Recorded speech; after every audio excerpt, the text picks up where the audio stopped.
భగవద్గీత. భగవద్గీత అంటే అర్థం తెలుసా?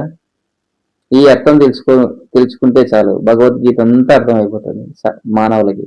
భగవద్గీత అంటే గీతకు ఆవల, గీతకు ఈవల. ఈ భగవద్గీత గురించి పూర్తి అర్థం బాగా క్లియర్గా అర్థం కావాలంటే రామాయణంలోకి వెళ్ళాలి. రామాయణంలో సీత, రాముడు, లక్ష్మణుడు ముగ్గురు అడవిలో ఉన్నప్పుడు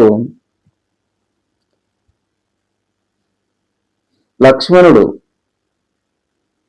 సీతకు బయట గీత గీస్తాడు. గీత గీసి ఈ రేఖ దాటి బయటికి రావద్దమ్మా, నేను అన్న దగ్గరికి వెళ్తున్నాను అని చెప్తాడు.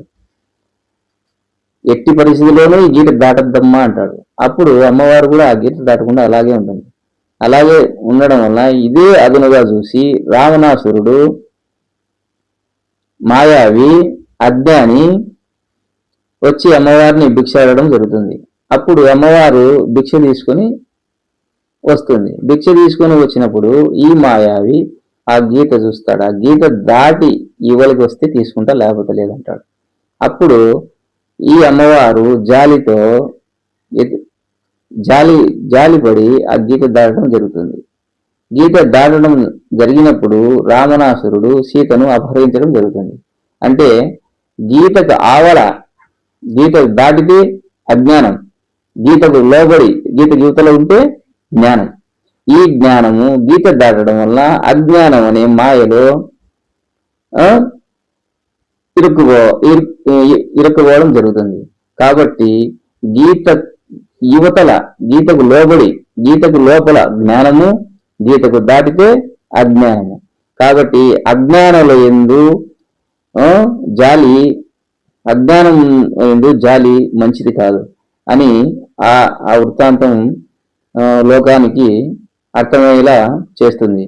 అదే ఆ గీతని శ్రీకృష్ణ పరమాత్మ భగవద్గీత రూపంలో అర్జునునికి ఉపదేశించడం జరుగుతుంది. ఈ అర్జునుడు ఈ గీతా సారాంశం భగవంతునికి జీవునికి మధ్య జరిగిన సంభాషణ.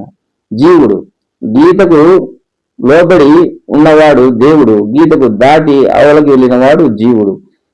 జీవునికి దేవునికి మధ్య జరిగిన సంభాషణే భగవద్గీత. గీత శాస్త్రాన్ని సమర్థంగా తమ జీవితాలకు అన్వయం చేసుకుంటే భగవంతుడు మానవుడు ఇద్దరు ఒకటే అనే అర్థమైపోతుంది. గీతకు ఈవల జ్ఞానం, గీత కావల అజ్ఞానం.